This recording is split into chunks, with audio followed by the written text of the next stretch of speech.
हमारे जो बच्चे इंडिया में जिन्होंने नर्सिंग कर रखी है, ऑलरेडी जिन बच्चों ने नर्सिंग कर रखी है, उनके लिए एक अपॉर्चुनिटी ये है कि आप ऑस्की का एग्जाम दे सकते हो। यहाँ पे आके जो नर्सिंग का एक एग्जाम होता है जिससे आपको रजिस्ट्रेशन होती है, आपको लाइसेंस मिलता है एज ए नर्स प्रैक्टिस करने का। तो आप अपने रिश्तेदारों में, यार दोस्तों में ये मैसेज शेयर कर सकते हो कि बहुत हमारे इंडिया में बहुत सी बेटियों ने नर्सिंग कर रखी है और उसका बहुत अच्छा एक अपॉर्चुनिटी ये है कि कैसे आप उसकी एक एग्जाम की तैयारी करके, वो तैयारी भी हम करवाएंगे आपकी इंडिया में, आपकी वो तैयारी करवा के इंग्लैंड आपको लेके आएंगे उस एग्जाम की। उसके लिए आपको एग्जाम यहाँ के देना पड़ेगा इंग्लैंड में। वो एग्जाम पास करके आपकी रजिस्ट्रेशन करवाएंगे। रजिस्ट्रेशन करके जैसे ही जॉब ओपनिंग होती है, सरकारों की भी और गैर सरकारी दोनों में, प्राइवेट कंपनियां भी करती हैं और सरकार भी करती है, जैसे ही जॉब की कोई ओपनिंग होती है भी नर्सिस की जरूरत पड़ती है, तो उनमें रजिस्टर्ड जो नर्स हैं उनमें से आपका नंबर पहले आता है क्योंकि ये ऑलरेडी रजिस्टर्ड हो आप। तो उसके लिए ये भागदौड़ हो रही है कि आज देखने जा रहे हैं हम कि अगर ऐसा हो तो ये बेटियां कहाँ पे आए, या लड़के भी इसमें जो नर्स हैं उनको कहाँ रखा जाए, कहाँ पे सुविधा हो सकती है, वो देखने जा रहा हूं मैं अभी। क्योंकि बहुत से बच्चों ने ये बोला था और हमारे जो कई भाई गांव में बैठे हैं कि जी हमारा बच्चा पहले कभी बाहर गया नहीं, डर भी लगता माँ बाप को, खासतौर पे भाई बेटियां हैं, घर से बाहर जाना दूसरे देश में, कौन उनको लेने आएगा एयरपोर्ट पे, कहाँ वो रहेंगी, क्या वो खाएंगी, क्या सिचुएशन है। तो वो सारी चीजें देखने के लिए भाग दौड़ हो रही है ताकि उनको जाके हम वापस अपने भाइयों को ये हौसला दे सकें कि भाई देख आए सारा सिस्टम और सेट है। वो सिस्टम सेट करने के लिए आए थे कि भाई ये बच्चे जब आएंगे यहाँ तो कम से कम हमें पहले पता हो कि ये बच्चे कहाँ रहेंगे, कहाँ ये जाएंगे, कहाँ इनका एग्जाम होगा, कितना एयरपोर्ट से दूर होंगे, या उनकी देखभाल करने के लिए हमारे पास कोई जुगाड़ है कि नहीं। तो वो जुगाड़ बांधन आए थे भाई, और वो देखने जान लग रहे हैं कि भाई कहाँ सुख सुविधा क्या है, शहर कैसा है, कोई रिस्क है नहीं है, भाई किस तरह की साफ सफाई का लगा लो, या भाई कई नेबरहुड ऐसे भी होते हैं क्राइम ज्यादा हो, कुछ हो, तो भाई विदेशी धरती पे जाके तो हमारा वैसे पहले दिन से ये रहा है, जब तक अपनी आंखें तो नहीं देख लेंगे कि मैं हम करते भी नहीं, तो भाई देखांगे आंखें तो जाकर ना कि भाई किसा है, किस तरह है। आप गलत गलत देखते भी रहो, साइड में ये हरा भरा खेत है ये साइड में, तो ये चीज देखने के लिए आए थे। तो उन सभी बच्चों को मेरा कहना है इसको शेयर कर देना आप जितना हो सके, ताकि हर उस व्यक्ति तक, उस माँ बाप तक और हमारी जो बाण बेटी है उन तक यह बात पहुंचे कि भाई नर्सिंग का एग्जाम करके इंडिया में जो नौकरी करे हैं, प्राइवेट हॉस्पिटल में, छोटे छोटे शहरों के अस्पतालों में जो नौकरी करे हैं, भाई काम नहीं चलता, 10-10, 15-15 हजार, 18-18 हजार रुपया में नौकरी करे हैं, फिर किराए भाड़े भी देने, खाना पीना भी करना, उसमें बचता बचाता कुछ नहीं। इस तरह के जो विकसित देश हैं इनमें अगर हमारा बालक नर्सिंग में, नर्स की क्या सैलरी होती है जी? कम से कम भी कैश इन हैंड आपको मिल जाता है 3-3.5 लाख। तो 3-3.5 लाख रुपए महीना तो आपको कैश इन हैंड मिल जाता है कटा के। तो ये छोटी बात नहीं, कहा 15,000 रुपए महीने की तनख्वाह, और आपके खर्चे पानी काट कूट के आपको क्या ही मिलता होगा उसमें, क्या तो वो खाएंगे, क्या बचाएंगे उसमें, फिर घर के खर्चे भी होते हैं, और शादीशुदा हो तो भाई बड़का के भी खर्चे, तो ये चीजें होती नहीं है। तो इस चीज के लिए जरूरी है भाई अपने बच्चों को इस तरह के प्रोफेशनल कोर्सेज में बाहर निकालना, ताकि वो अपनी लाइफ बढ़िया जी लें। अपने बच्चों को अच्छा मार्गदर्शन दे लें, अच्छा उनको एक रास्ता मिल जाए और लीगल तरीके से मिल जाए। सबसे बड़ी बात ये है, क्योंकि बहुत टाइम तक ये जो डंकी डुंकी का राइट जो चला, इलीगल तरीके से बच्चे गए, नुकसान हुआ, कुछ बच्चों का जान का नुकसान भी हुआ। और ये सारी चीजें देख के ही ये सारे काम शुरू किए थे कि भाई गलत मार्गदर्शन ना हो, किसी को कोई बहका के बहला फुसला के भाई हो क्या रहा है जी, नौकरी है जी विदेश में, नौकरी के नाम पे लाखों करोड़ों रुपए लेके और उनको घर से बाहर निकाल के, और जैसे उस देश में कोई बच्चा आया उसके बाद तू कौन मैं कौन और अपना काम कर भाई, तू यहाँ पहुंचा दिया, ये हमारी कोई जिम्मेदारी नहीं। इस तरह की जो चीज होती है वो सबसे ज्यादा खतरनाक है, क्योंकि आप बड़े सपने लेके जहाज में बैठे कि वह जाते ही नौकरी मिलेगी, मौज हो जाएगी, लेकिन वो मौज क्या होनी, वो तो खाने के लाले पड़ गए। और जब इन देशों को पता लगता है कि नौकरी तो है ही नहीं, है तो सिर्फ कागजों में नौकरी थी, तो भाई सबसे बड़ी समस्या फिर छिड़ती है, क्योंकि अब सरकार का भी लेटर आ जाता है कि भाई आपको 90 दिन के अंदर अंदर 60 दिन के अंदर अंदर ये देश छोड़ना पड़ेगा या अपना कोई रोजगार ढूंढ लो। फिर कोई और आदमी आके मैदान में कहे मैं दुआ दूंगा नौकरी, मन भी चाहिए, वो फिर दोबारा रुपये मांगे मोटे। तो भाई 30-30 लाख रुपए, 35 लाख रुपए कितनी बार देगा कोई गरीब आदमी? दे नहीं सकता। तो वो बार बार इस तरह की चीजों में फिर कर्जा तारने पर लागया रहे, और ना ले कर्जा तो भी मारेगा, क्योंकि ऑलरेडी मरे लिया हो। तो इन सारी चीजों के लिए कि सही दिशा में राइट टाइम पे राइट डायरेक्शन अगर किसी बच्चे को मिल जाए, तो हमारे बच्चों में टैलेंट बहुत है और बहुत अच्छा काम करना जानते हैं, बहुत मेहनत करना जानते हैं, लेकिन वो मेहनत का मौका तो मिले। वो मौका तो कोई ऐसा मिलना चाहिए ना भाई, जिससे बालक 2 हाथ दिखा दे अपने। ये मौके ढूंढने के लिए हम आए थे। इंग्लैंड में घूम रहे हैं और जा के जगह जगह उन बच्चों के लिए ये प्रयास कर रहे हैं कि भाई कोई भी चीज हो तो हम उनको सीधे रास्ते पहुंचा के और अच्छी जगह बिठा दें। उसके बाद उनकी मर्जी है कि वो कितनी ऊंची तरक्की करना चाहे, वो कर सकते हैं। और मैं तो यहाँ ये भी स्टडी की है, यहाँ काफी लोगों से बात हुई, जो यहाँ के प्रोफेशनल, उन लोगों से, डॉक्टर्स से बात हुई। और आप लोगों को पता ही है 20 तारीख को डॉक्टर्स की एक टीम भी आई हुई थी अपने पास इंग्लैंड से ही। तो ये सारी की सारी चीजें राइट सोर्स से पता हो, आपको सही रास्ते से इन बातों का पता होगा, जब बात बनेगी भाई। तो मेरी भी शक्ल देख लो, कई देर हो गई। तो दोस्तों ये जरूरी है कि आप सही दिशा में राइट डायरेक्शन में जाके बच्चों का सही मार्गदर्शन होना चाहिए। तो आप लोगों ने है, हमारा काम है घोड़े को पानी तक लेके जाना, पीना आप नहीं है।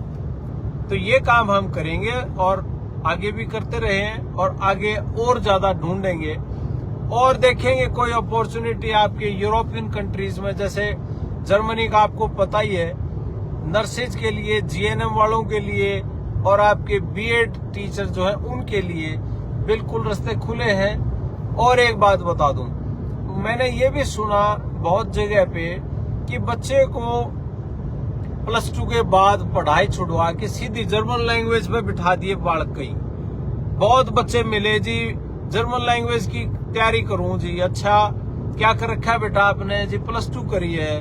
किस चीज में करी है जी? आर्ट से करी है जी। भाई यूं ना एकदम से सीधे जर्मन लैंग्वेज पे बैठाओ। कम से कम हर बच्चे का एक रिव्यू होना चाहिए, उस बच्चे की प्रोफाइल की पूरी जांच होनी चाहिए कि भाई कौन सी डिग्री कर रहे हो आप, बीए कर रखी है, +2 कर रखी है, 10वीं कर रखी है। ऐसे ही डिग्री बैठा के वो बेचारा 2 साल भर उस पर लगाएगा, उसका वो लैंग्वेज सीखेगा, वो सीख के उसके बाद उसको ये पता चलेगा भाई तेरे तो ये काम में की नहीं, तेरी नौकरी तो है ही नहीं वहां। ऐसे नहीं करना। ये अवेयरनेस जरूरी है, ये जागरूकता आप सब में आनी जरूरी है कि उस बच्चे को वो लैंग्वेज सीखने से पहले ये बताना जरूरी है कि बेटा किस दिशा में जा सकता है, तेरी वहां कहाँ जरूरत हो सकती है, कौन सी स्किल आपके लिए जरूरी है। ये काम हम कर रहे हैं। जिलो कंपनी आपके लिए ये काम कर रही है, हमारी टीम आपके लिए जो काम कर रही है ना, ये जागरूकता का काम है कि उन बच्चों के साथ बैठ के, माँ बाप के साथ बैठ के ये जागरूक करना जरूरी है कि ये बच्चा कौन सी डिग्री करे 10वीं के बाद, +2 के बाद, कि आगे चल के 2 साल बाद आपके लिए ये रास्ता खुलेगा, ताकि ये इंश्योर हो जाए, ये गारंटी हो जाए इस बात की कि वो बच्चा जाके वहां खाली नहीं बैठेगा। एक बात वो इस चीज से भी बच जाएगा कि जो लोगों ने कर रखा है ना, ये जर्मनी में भी कर रखा है बहुत से लोगों ने, कागजों में कंपनी और भाई तेरी ये अपॉइंटमेंट लेटर आ गया, तेरी ये लैंग्वेज का पेपर हमने दे लाके और जाके तेरी नौकरी, और उसके बाद वो बच्चे फिर जर्मनी से पता नहीं कौन से देश में जाते हैं, क्या करते हैं, मुझे नहीं पता भाई, उसका नाम जानना चाहते वो क्या करते क्या नहीं। लेकिन ये धोखा ना हो उनके साथ कि वे आए थे कुछ करने और हो गया कुछ और सरप्राइज मिले वहां जाके आपको, ये गलत है। तो मैं आप सभी से ये रिक्वेस्ट करता हूं कि आप एक एक व्यक्ति का ये सामाजिक और नैतिक दायित्व है, जिम्मेदारी है ये आप सबकी, कि सही इंफॉर्मेशन सब तक पहुंचाने का हमारा सबका दायित्व बनता है। कि भाई ठीक है, आपका बच्चा हो सकता है अभी छोटा हो सकता है चाचे ताऊ का, बुआ का, मामा का, पड़ोसी अड़ोसी, गांव के बच्चे, वो तो आपके ही होंगे सबके। उन तक ये जानकारी जरूरी होनी चाहिए कि हर बच्चे की काउंसलिंग होनी चाहिए, हर माँ बाप की काउंसलिंग होनी चाहिए। और बड़ा सुन के दुख होता कई बार, यार ये क्या था देश, अर्मीनिया में भेजने के 7 लाख रुपए दे दिए, बताओ वो क्या करेगा अर्मीनिया में जाके, मेरे तो ये समझ में नहीं आया। इससे अच्छा तो बांग्लादेश चले जाते, नेपाल चले जाते यार, फिर ये में जाना था। ऐसा नहीं है। देखो, भारत देश कोई छोटा मोटा देश नहीं है, बहुत बड़ा देश है।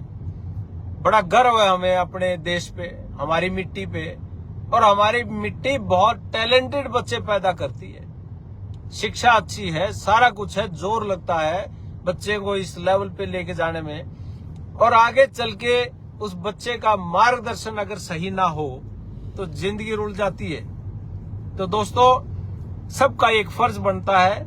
हमने तो ये एक महायज्ञ छेड़ रखा है, इस महायज्ञ में एक आहुति आप लोगों की भी देनी बनती है। सबका एक फर्ज बनता है कि कम से कम सही डायरेक्शन में उनको एक काउंसलिंग मिल जाए कि जी मुझे क्या करना चाहिए। मैं तो कहता हूं हमारे पास अब 8वीं 9वीं 10वीं के बच्चे भी आके अगर ये कह दें कि सर क्या करना चाहिए हमें 12वीं के बाद, हम बताएंगे आपकी डायरेक्शन क्या होगी। हमारी टीम में कोई छोटे मोटे लोग नहीं है, पढ़े लिखे लोग हैं, डॉक्टरेट डिग्री वाले लोग हैं, रिसर्चर्स हैं, साइंटिस्ट हैं, सोशल साइंटिस्ट हैं, इंजीनियर्स हैं, डॉक्टर्स हैं, और अच्छे लेवल के हैं।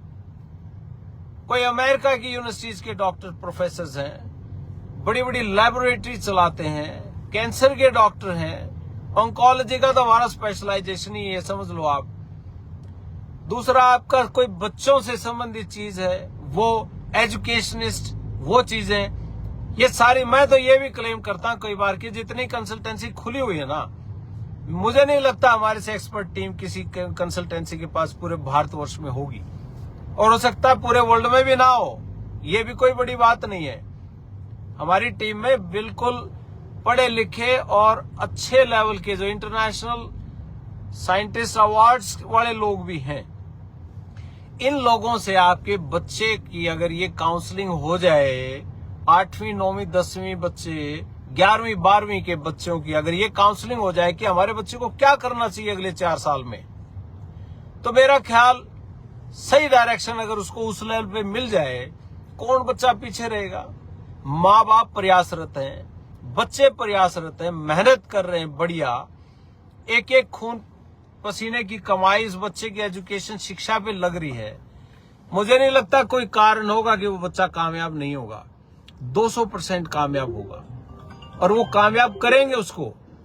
सो इन सारी चीजों के चलते हर व्यक्ति की समाज में ये बड़ी वो बनती है कि समझ नहीं आया कैसे यहाँ से क्यों लिया।